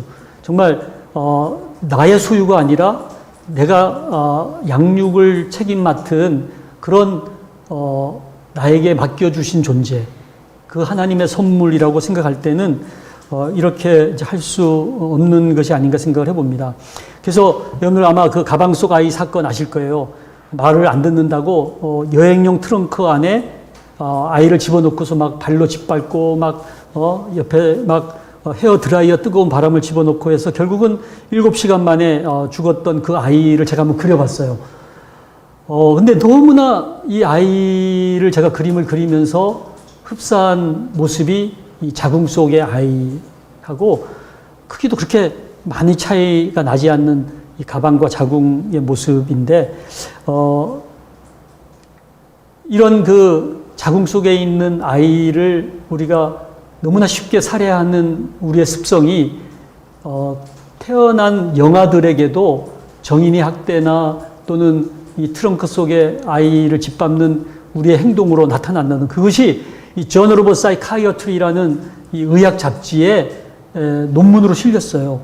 그 Relations between abortion and child abuse. 그래서 낙태와 아동 학대 사이에는 너무나 긴밀한 그 연관성이 있다는 거죠. 그래서 우리가 이 낙태를 너무나 쉽게 그 습성화하다 보면은 그 사회는 어린 아이들에게 너무나 폭력적으로 대할 수가 있다는 거죠. 그래서 종이 박스 안에 그 옷장 안에 2개월 된 영아 시신이 발견된 적도 있었는데, 저는 이 종이 박스하고 이 요게벳이 그 모세를 띄워보낸 그 갈대 상자하고 한번 비교해 봤어요.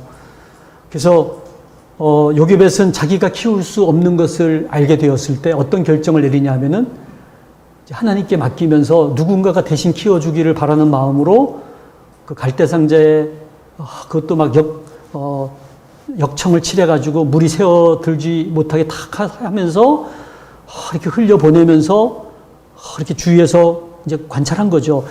그 흘려보내는 것이 저는 이제 입양이라고 생각을 해요.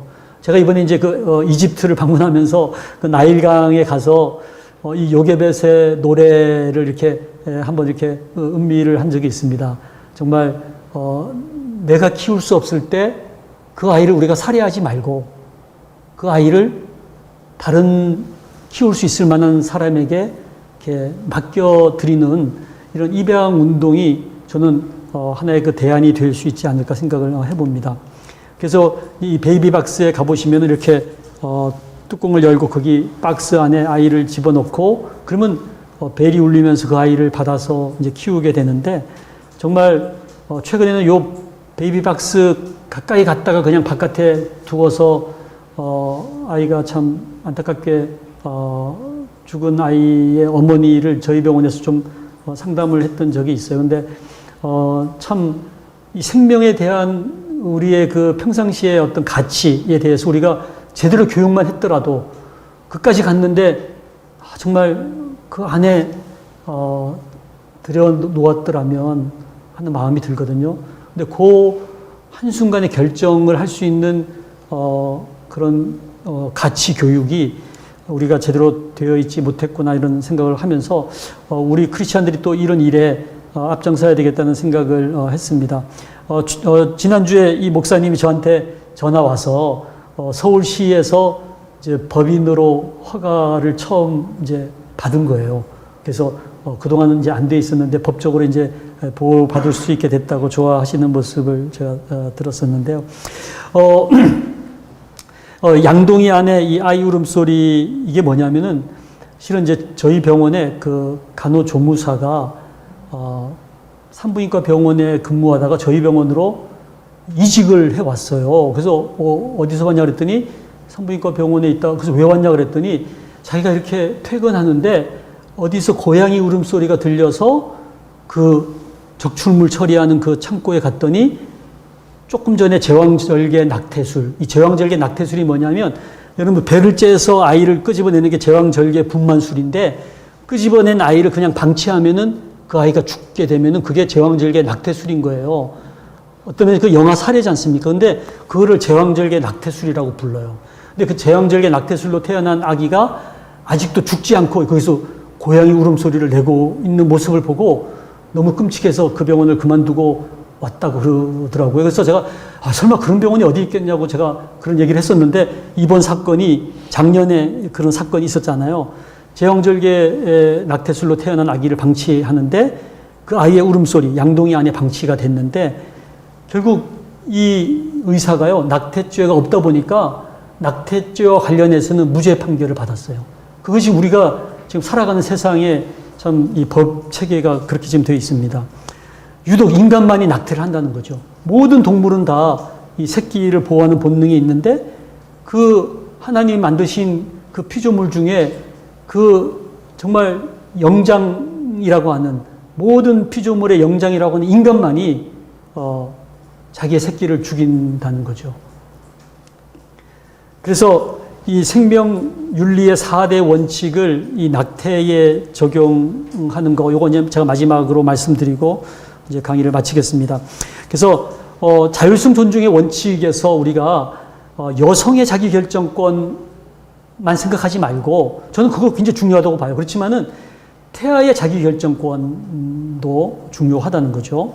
그 다음에 악행금지의 원칙에서 태아 살해, 낙태로 인한 합병증 이런 것들하고 임신을 지속하는 거하고 뭐가 과연 악행인가를 한번 여러분 생각해 보세요. 이 악행금지의 원칙, 선행의 원칙은 당연히 생명을 살리는 행위가 선행이 돼야 되겠죠. 정의의 원칙, 정의의 원칙은 가장 연약한 자를 보호하는 것이 정의의 원칙이거든요. 우리나라의 모든 시스템이 약자를 보호하지 않습니까? 여러분들 지하철을 타도 장애인석이 있고 또 임신한 여성을 위한, 왜냐하면 그들이 약자이기 때문에 이 약자는 사회가 보호해 줘야 되거든요. 그래서 이 정의의 원칙은 쾌락을 추구할 것인가 아니면 약자를 보호할 것인가. 이 약자를 보호하는 가장 스스로 자기의 생명을 지켜내지 못하는 그 태아의 생명을 누가 지켜줘야 되느냐? 그 부모가 지켜줘야 되고 우리 사회가 지켜줘야 된다는 거죠. 그런 면에서 이 4가지 원칙에 입각해서 낙태 문제를 살펴본다 하더라도 저는 얼마든지 낙태는 이 생명윤리의 원칙에 위배되는 것이다 이렇게 얘기할 수 있겠습니다.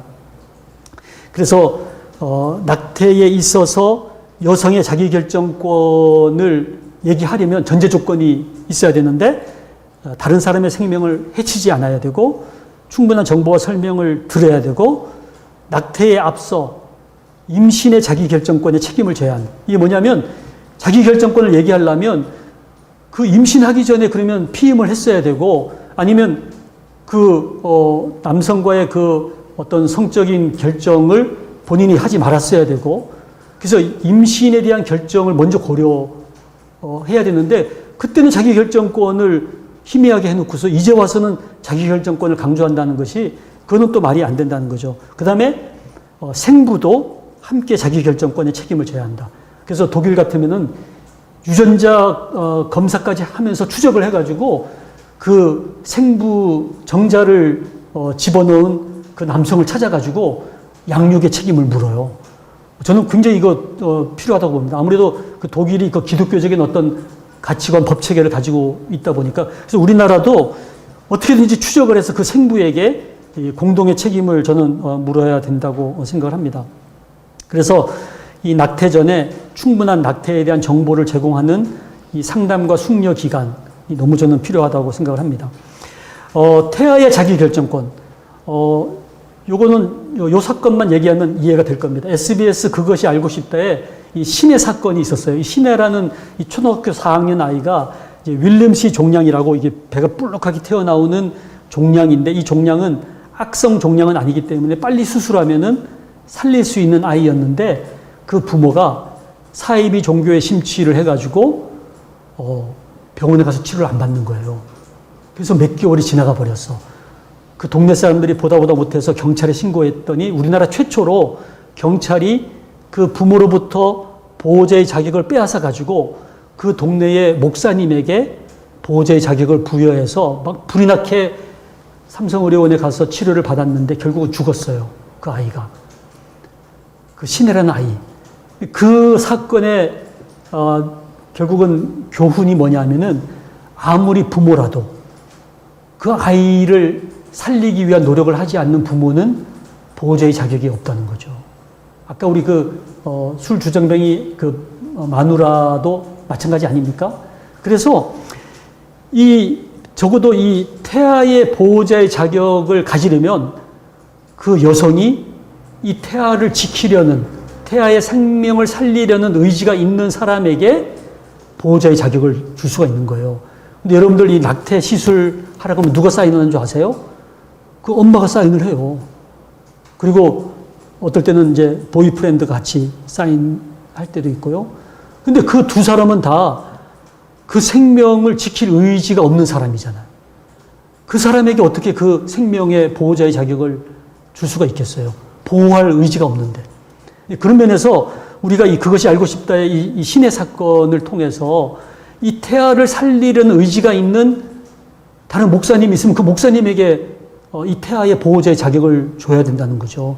그래서 낙태를 결정할 때 그 보호자, 그 목사님이 사인을 해야 그 태아를 낙태할 수 있는 그 시술이 가능해지는 것이 올바른 이 법 적용이라는 거죠.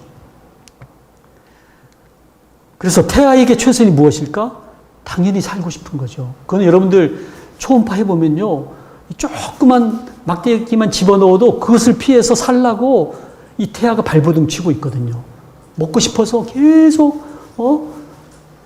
입을 움직이고 그 살고 싶은 그 태아의 본능, 그 생명력을 어떻게 그걸 없애는 것이 말이 되겠습니까?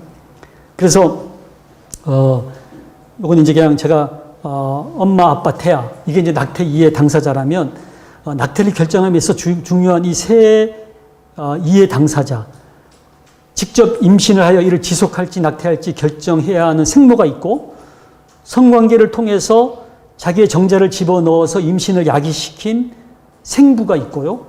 그리고 무엇보다 엄마 뱃속에서 이제 새로운 생명체로 이제 태어날 날을 기대하면서 엄마 아빠를 만날 꿈에 부풀어 있는 태아가 있는 거예요.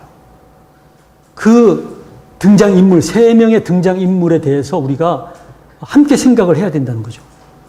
각각의 이해 당사자 입장에서 살펴봐야 된다는 거죠. 그래서 여성의 입장에서 생각을 해봐야 되고요. 그래서 과연 여성에게 주어진 자유의지가 무한정 자유의지인가? 아니면 아까 말씀드린 다른 사람의 생명을 해치지 않는 전제 안에서의 자유의지인가? 우리가 내 마음대로 할 수 있는 권리가 나에게 있지만 그렇다고 지나가는 사람들 계속 칼로 찌르면서 지나갈 권리가 나에게 있지 않지 않습니까? 그것은 자유의지가 반드시 이 사회적인 어떤 그 선의 어떤 범위 안에서 주어진 생명을 지켜낼 수 있는 범위 안에서의 자유의지라는 거죠. 그래서 저는 이 자유의지가 아까 말씀드린 것처럼 태아의 생명을 해치려는 자유의지를 사용하기 이전에 임신을 할 것인지 말 것인지에 대한 자유의지, 그 이전에 이 남자를 만날 것인지 말 것인지에 대한 자유의지부터 더 우리가 명확하게 결정을 해야 된다고 생각을 합니다. 그래서 자기 결정권은 존중받아야 마땅하지만 나의 결정으로 다른 사람이 고통받거나 생명을 잃는다면은 이것은 올바른 결정이 아니라는. 요즘 마스크 우리가 안 쓸 권한도 나에게 있다고 할지 모르지만 이것이 과연 다른 사람에게 어떤 피해가 갈 것인지 우리가 고려를 해야 된다는 거죠. 그래서 이 임신 중단의 자기결정권은 할 수 있다고 볼 수 있지만 뱃속에 엄연한 생명체의 소중한 생명권, 이거 반드시 고려돼야 된다는 거죠. 그 다음에 남성의 책임, 아까 제가 말씀드렸죠. 남성은 이 쾌락의 주체이기도 하고요. 그 다음에 임신의 50%를 차지하는 결정의 책임이 이 남성에게 있는데, 특별히 이 성적인 관계에 있어서는 이 남성이 리드를 한다고 생각한다면은 더더욱 더 많은 책임을 가질 수도 있는 이 남성들이 우리나라에서는 책임에서 제외되어 있는 것은 저는 잘못된 법이라고 생각을 하고요.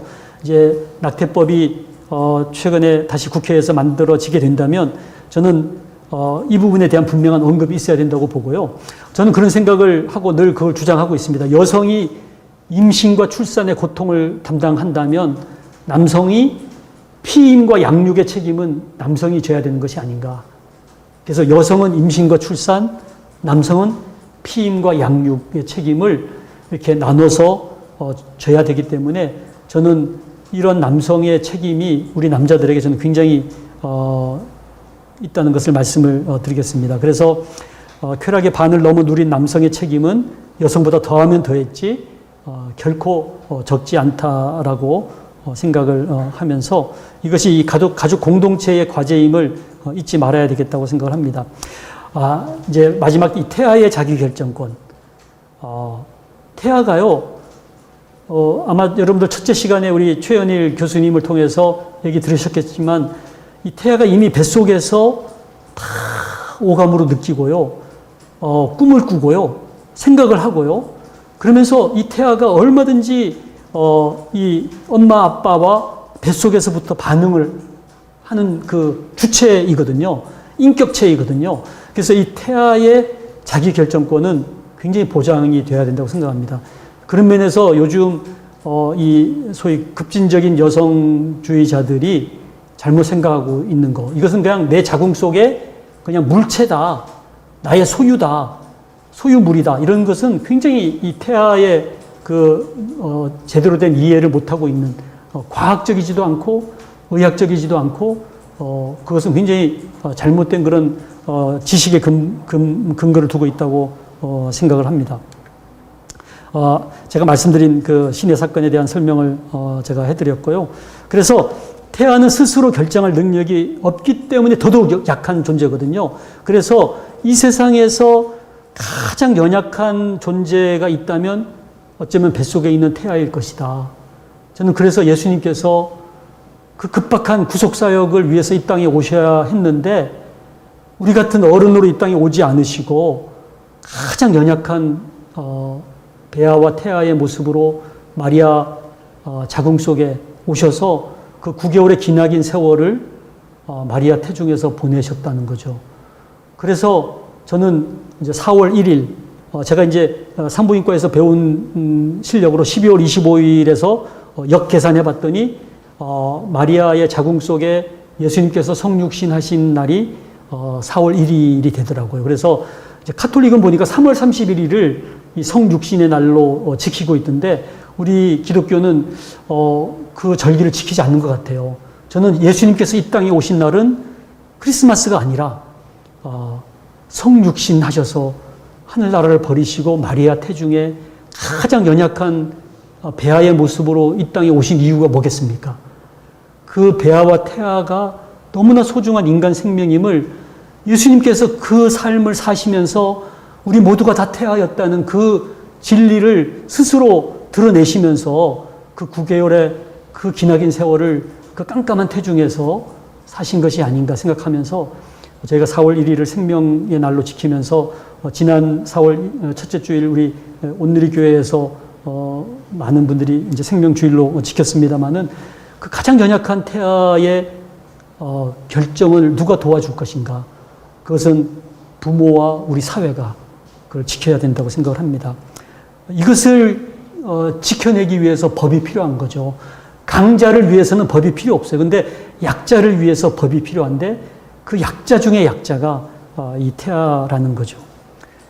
이것을 보호하려는, 이 태아를 보호하려는 의지가 없는 자가 어찌 보호자가 될 수 있겠는가, 이런 말씀을 드리는 겁니다.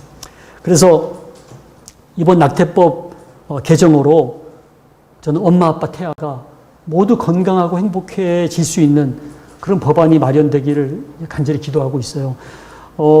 여기 이제 광교호수, 저도 이제 이 광교호수를 요즘 걷고 있습니다만은 유모차를 끌고 다니는 여성들이 많더라고요. 근데 놀라운 사실은 제가 한번 헤아려 봤어요. 3분의 2가 애완동물을 태우고 끌고 다녀요. 애완동물을 유모차에 끌고 다니고, 근데 우리 뱃속에 있는 태아를 애완동물만큼만 사랑해줘도 저는 이 세상은 정말 너무나 행복한, 살기 좋은 세상이 될 거라고 봅니다. 애완동물을 굶기거나 방치하면은 동물보호법에 의해서 동물학대죄로 처벌받는 우리 사회인데, 이 뱃속의 태아는 마음껏 찔러서 죽이고, 흡입술로 갈기갈기 이렇게 뜯어내도 아무런 처벌을 받지 않는 참, 희한한 그런 현실이 너무, 어떻게 이런 현실 속에서 우리가 살아가고 있는가 생각을 해봤습니다. 출애굽기 23장에 정말 하나님께서 우리에게 주시기를 원하시는 세상, 내 하나님 여호와를 섬기라. 그리하면 여호와가 너희의 양식과 물에 복을 내리고 너희 중에서 병을 제하리니 내 나라에 낙태하는 자가 없고 임신하지 못하는 자가 없을 것이라. 내가 너의 날수를 채우리라. 저는 오늘 이 땅에 우리 하나님께서 우리에게 주시는 약속의 말씀이 아닌가 생각을 해봤습니다. 그래서 정말 한 생명이라도 더 구할 수만 있다면 양복을 팔고 시계를 팔아서라도 유태인을 그 가스실에서 꺼낼 수만 있다면 그 쉰들러 리스트에서 그 유태인의 그 절규가 나오지 않습니까?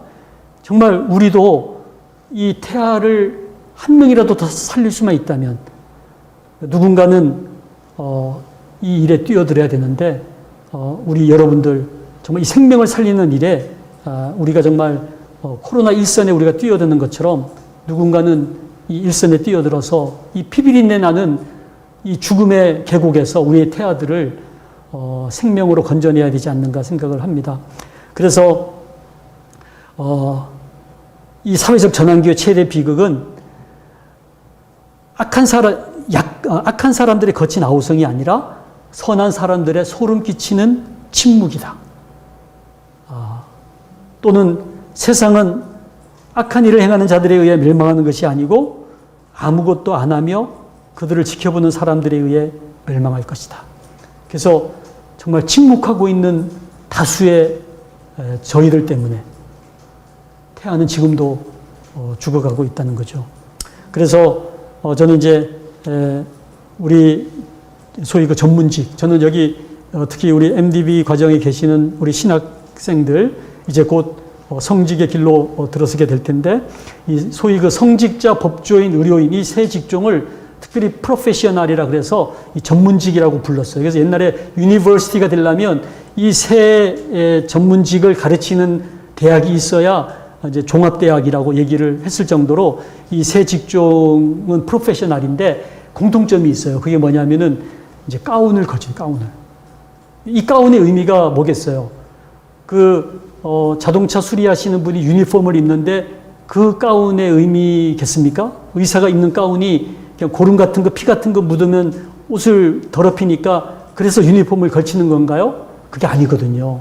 이 가운의 의미는 인간으로서는 할 수 없는 일인데 신이 부여한 옷을 덧입고 그 성의를 걸치고 신이 맡겨주신 사명을 감당하는 것이 바로 이 전문직의 공통점이에요. 그래서 목사님은 가운을 걸치고 축도를 하시고요. 신부는 자기도 죄를 지었는데 신의 옷을 걸치고 고해성사를 듣는 거죠. 판사가 자기도 알고 보면 정말 수많은 죄를 지은 죄인임에도 불구하고 법복을 걸치고 신의 옷을 걸치고 무기징역과 사형을 언도하는 거죠.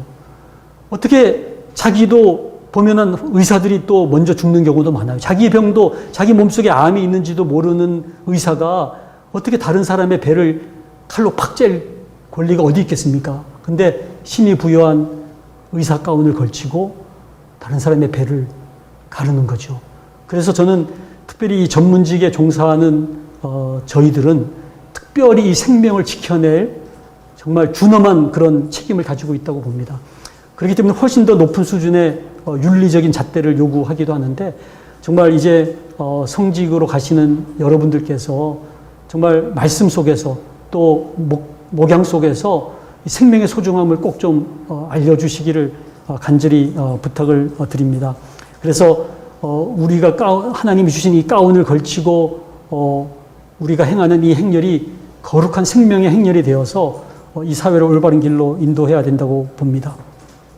그래서 이제 저희 합동신학대학원에 저희가 이제 잘 준비해가지고 또 이곳에 이제 생명윤리 석사 과정을 만들어서 저희가 기독교 생명윤리의 전문가 또 운동가 또 생명윤리에 정말 일치하는 말씀을 전하는 그런 목회자들을 길러내는 그런 이제 합동신학대학원 대학교가 되기 위해서 이제 앞으로 이제 저희들이 함께 노력할 텐데 여러분들 함께 기도해 주시고 혼자서는 절대 갈 수 없는 길인데 정말 손에 손을 맞잡고 이제 아프리카 가면 이 아프리카 속담이 있어요.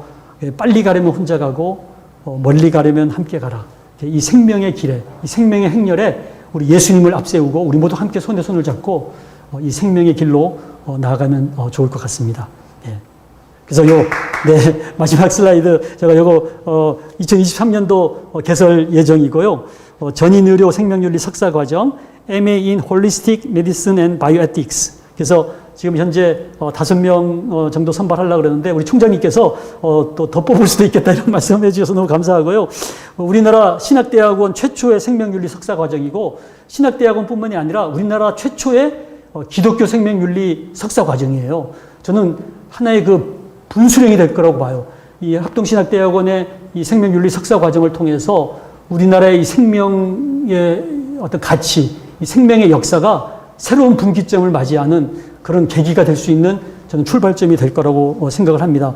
그래서 여러분들 함께 기도해 주시기를 부탁하면서 오늘 끝까지 경청해 주셔서 감사합니다. 감사합니다.